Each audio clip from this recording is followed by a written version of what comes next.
Eccoci. Here we are, finally.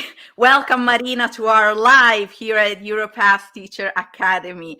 I am Christina, one of the English teachers at Europass Teacher Academy. And today I am very, very happy to have here with me Marina Pierri. And she is the director of Festival delle Serie TV, the festivals of TV series.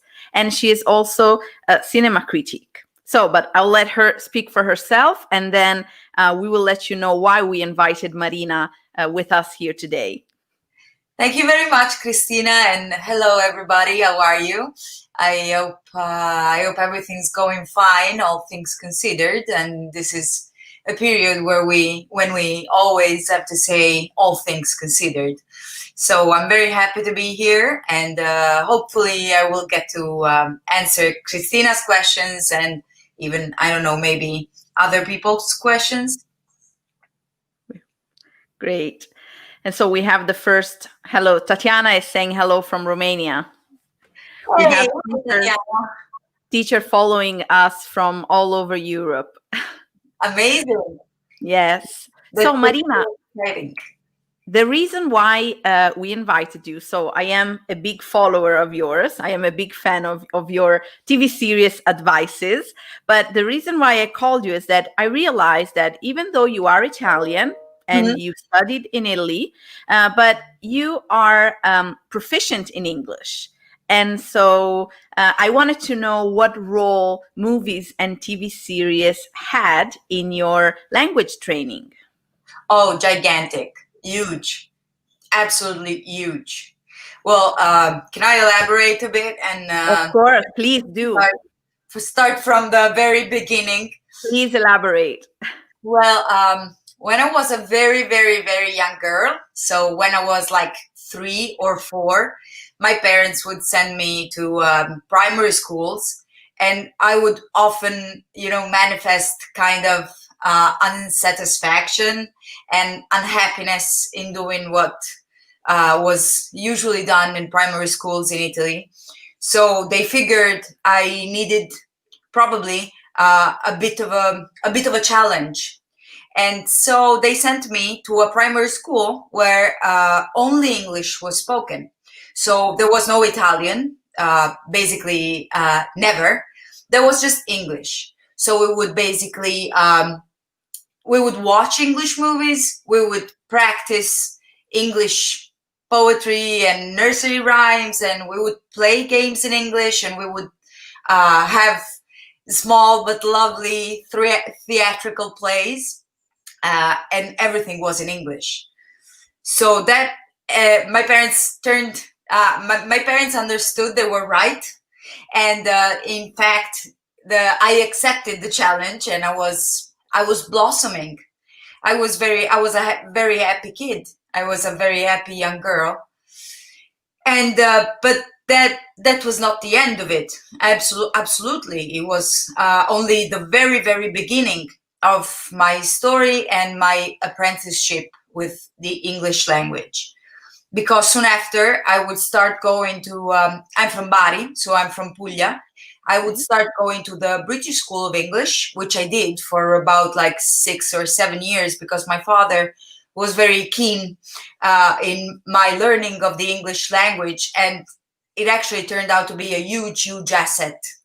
And also my pronunciation and my English changes very much when I am with American people or with English people or with Italian people.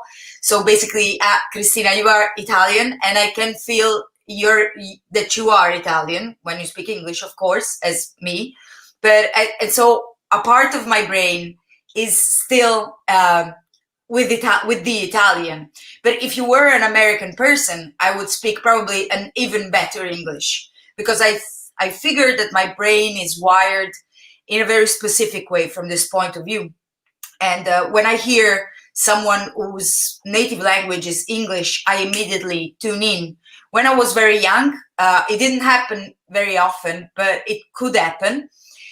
English has always been a switch, an on and off switch in my brain, because I was basically raised bilingual, even though I was not a natural bilingual. But having learned English when I was very, very young, I have that switch in my brain. So what would happen to me is that maybe if I was with an English friend, or if I heard an English word, my brain would switch to the other language when I was very young. So I would be like, probably, I don't know, in an ice cream shop, and I would say something in English, and everybody would be like, why did she say that? Because sometimes it worked like that. I think it's very primary and a strong impulse that deals with being basically bilingual. And so after that, I was saying I went to British School of English, but that was not even enough, because, well, of course, learning twice a week was important. But at the same time, I have always been very much of a, I always loved American culture, let's say that.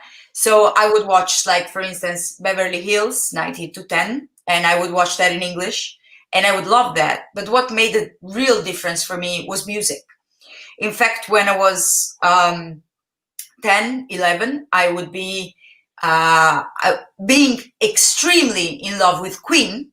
What I would do was translate every song by Queen with a vocabulary, and that did so much. But also what did really a lot was my father bringing home the VHS of Speak Up and Learn English. Yeah, and also all the movies in original language with subtitles and with English subtitles. So that's what really did the trick for me. That's what really did the magic for me. Then it went on my whole life. I kept watching stuff in English. I kept listening to American music, English music, and I would eventually go study to, I did a few years, not a few years, sorry, a few months in the USA, where I was studying at Berkeley University. And then I also did, later on, I also did a stage, an internship. Close to Seattle. So, my history with English language is going on. I need water, sorry. It's a rich history, by the way. Yeah, and I just basically said like a few things. I could have said a lot more. Of course. And it's incredible how now it's actually so easy to have access to all of those materials that you were mentioning, just like VHS and music and songs. So most of us in our homes have now access to this incredible library of content that we can watch in English, that we can watch with subtitles, and we can help ourselves. And also, I agree with you that it's fundamental to do that using English subtitles. It's very, very important to watch in English with English subtitles, because I think that it's impossible for your brain to listen to one language also that you don't fully understand and read in a different language. After a few minutes, your ears will just shut off and you will only read. So it's better. I always suggest to beginners, if they want to use music, movies or TV series to improve their English, maybe to start with something they have already seen, so they don't have the pressure of having to follow the plot, or maybe watching something in their own language and then watching it again in English, and focus on short segment to start. So if you have to translate much, a song is much easier to deal with than a movie or a complete episode of something. And we have friends saying hello I have Anita from Budapest, from Algeria, Lisbon, Turkey. That's amazing. Yeah, a lot of people watching from all over Europe is nice. And we all hope that they'll get to join us in our English courses that they will start in January. 11, 12, and 13 of January will be the beginning of our online English courses, live encounters. And Marina, do you have a specific program or a specific TV series that you would suggest to someone that is actually looking for an entertainment product to improve their English? Well, that's a very interesting question. I would basically not suggest anything that is set in the 50s or that is set in the even a lot before the 50s. So I would not suggest westerns, for instance, Okay. which are typically very complicated to understand. I would generally not suggest anything that is set in the 1800s, because that would also be complicated. It would be different, quite different. I would suggest watching comedies the most Mhm. possible. So I would suggest watching, I don't know, Stranger Things, or Sex Education, like this sort of very simple, very grounded narratives, which can deal with the current use of language and which do not, of course, reconstruct the English language as it was, but practice it as it is. Okay. I don't know why my throat is so. Don't worry. I apologize for the occasional cough or strange faces.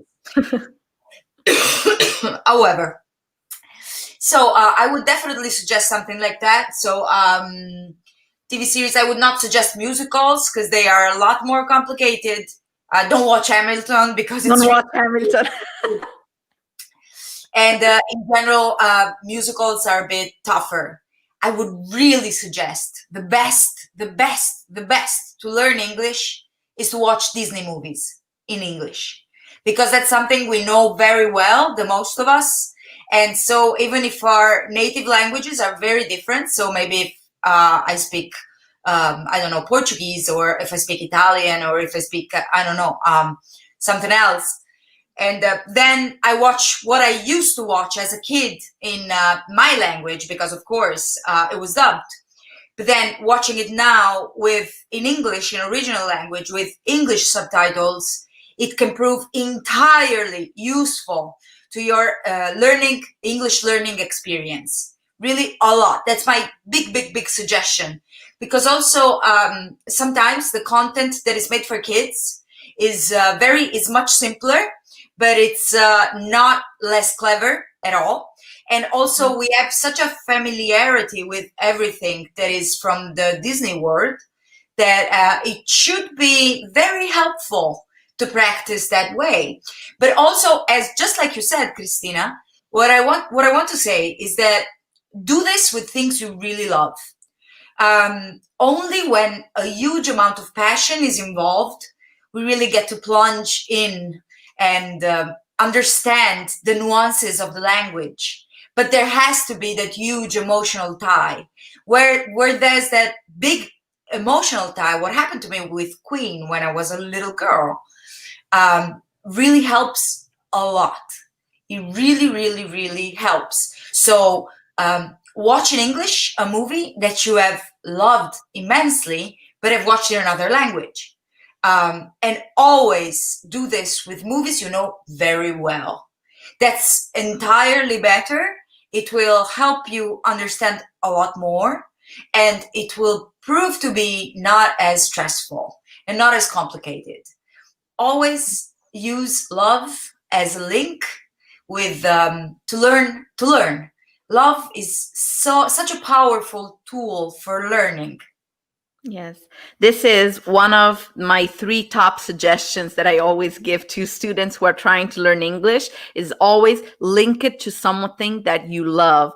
And English must become a mean and not the Yeah. end. If English is your goal, if every time you need to practice, you're like, oh my God, I have to do my English exercises, then it's not going to work, because it's not going to be consistency. It's not going to be a good plan that you can stick to in the long term. But if you use English for something that you love, whether it's movies or sports or music, then it will become, you will want to learn, you will want to translate, you will want to understand that joke, because that is part of understanding the product better and understanding the movie better, because there's no comparison in watching in original language or watching dubbed, as we do in Italy, but also with subtitles as they do in many other countries. And Yeah. I also think, yes, and I also think right now it's a critical moment to use TV series. I completely agree with your suggestion on Disney movies, because right now I think TV series, but also movies, are leaning more and more often towards a certain realism, I must say, maybe, but it's much more common compared to 6, 7, 8 years ago. It's much more common to find TV series that have very strong accents or very strong slangs in them, and is much more, this is much more characterizing now than it was maybe 10 years ago. And so whether if you watch a Disney movie, the language is always quite standard, is colloquial. Yes, is not stale, is a colloquial language, but it's a little bit easier to focus and to keep the track. And there are other teachers now from Bosnia, Portugal, Germany, Serbia, Poland. So if you have questions for me or Marina, please go ahead and write them in the comment section. This is why in the lessons that we will start in January, these are lessons aimed specifically to European teachers that want to improve their English. What we will do is we will in every lesson have a section of grammar and vocabulary, but the majority of the live session that we will have will be conversating on topics that we hope are important to them. So what is now the role of the digital in their learning, in their teaching experience? What is now their experience with teaching languages, teaching at distance? How are they coping? These are all quite hot buttons right now, as you can imagine. Of course. Of course. And Marina, I want to tell you what is my favorite TV series that you suggested me, and is Years and Years. Oh, such a great TV show. I love that show. It's very English. It's of course an English show, so it features a very English accent, which I'm not very familiar, I must say. You can hear it. I have a very strong American accent, and that's because I have studied in the US. And I have worked in the US, and I have a very strong, deep bond with the US, and which dates back from my ancestors and my families. Many of them were immigrants, and I have been together with a boy who was from North Dakota for like 2.5 years. That helped. So love always helps, as we said. Love always helps. Love always helps. We did say that. Then, of course, it ended. But at the same time, those were very, very, very good years, because there's no bad ability to speak every day of your life with someone who is actually American, and have him inside your home and practicing every day and watching stuff with him and getting first-hand knowledge. All of that was very, very important. I cannot deny it, of course. But I must say that watching movies and watching TV series in English was very, very important for me always. Even though my love affair with TV series in English began with Lost, because that was the first time that we could download stuff from the internet. Don't do this at home, of course. Don't do this at home. Don't do this at home, of course. But then at the same time, it was very thrilling to finally have the ability to watch TV series in English, because up until then, what I would watch were always TV series in Italian. Of course, we did not have TV on demand TV as we have now, and all we had was our normal Italian TV, which is very limited. Of course, it has like, I don't know, like 20, 30 channels it used to have in the 90s. And so I would watch Friends, and I would watch Buffy, and I would watch, I don't know, Sailor Moon, and all these important cultural products. All I would do is watch them in Italian, because I did not have an alternative. Well, of course, when DVDs came, that was very refreshing, because for the first time, I could get to watch, as I much wanted, TV series in English. But even then, they were very expensive. I mean, if you buy 7 seasons of a TV series and you have to buy it in a DVD, it costs a lot of money. And And oftentimes, I would say, they did not even have subtitles. They would have, yes, the English audio, but not the English subtitles, because they figured that was a bit niche or something. However, that turned out to be very, very important. So when Lost became big, I would finally be able to download subtitles, as I sometimes still do, I must say. So I download subtitles, and I basically upload them to my file if I am watching something of this kind. And so I am able to watch in English. But nowadays it's really not necessary anymore, unless there are TV series that do not arrive in Italy. And I watch many TV series that do not get to Italy, because there are very complicated rules from this point of view, and networks and platforms have different agreements, and so it's all very complicated. There are a few series that from this year that have not arrived in Italy, so I of course I want to watch them, and I watch them, but I have all the on-demand platforms. I spend so much money on TV. Of course, but also Lost, I always suggest Lost to intermediate students at least, but to higher level students. And it's great because in just one episode, it features every type of accent.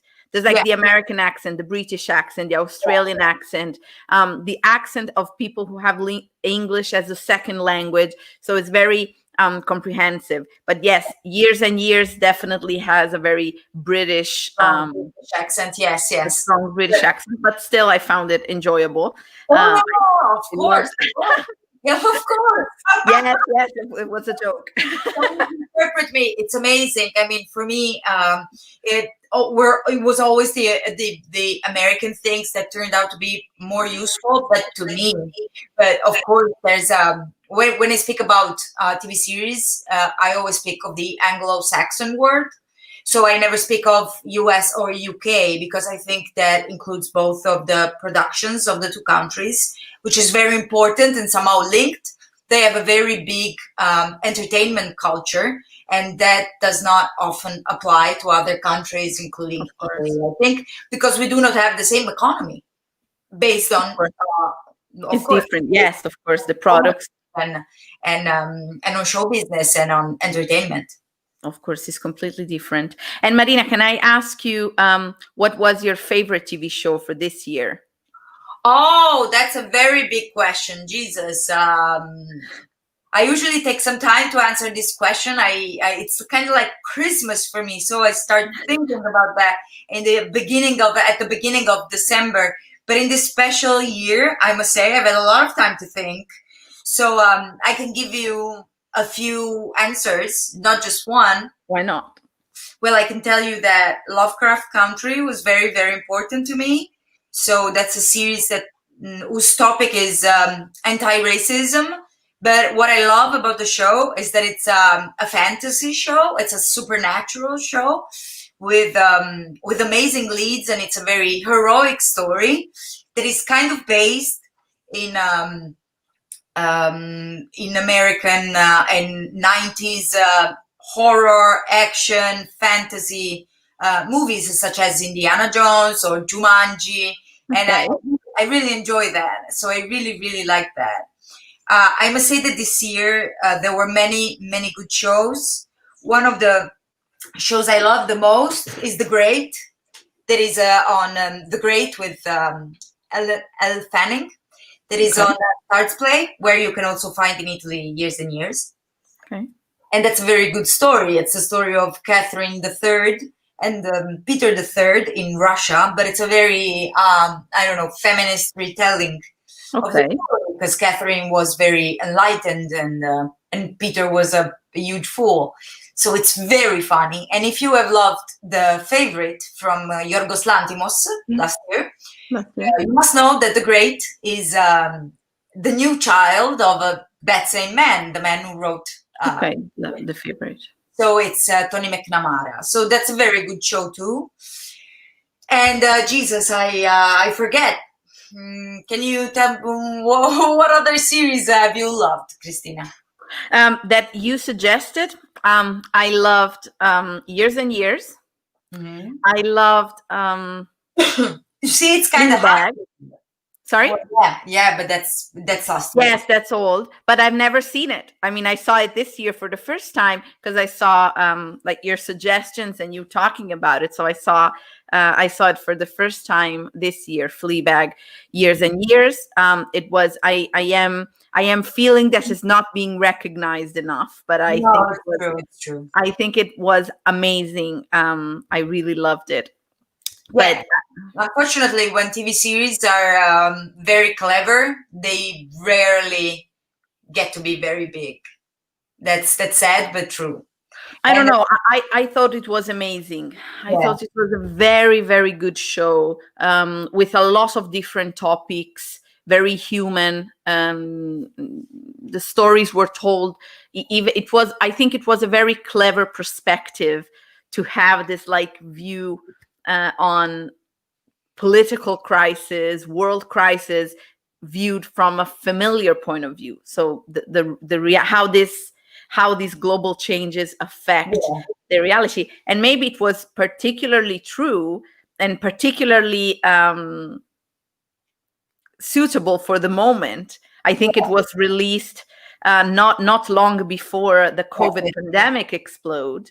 And so it's interesting, but we could do the same thing right now. We could all tell our story on what COVID did to us, because everyone have their perspective. Jobs interrupted, relationships interrupted. A lot of things happened because of the COVID pandemic and the lockdown and all of our plans changing. And so I think that sort of point of view was very interesting. Marina, thank you so much for being with us. It was great having you. I know you just recently published a book. Is it your first book? Yes, it's my first book. It's your first book. I know it's only in Italian, I think. It's only in Italian, yeah.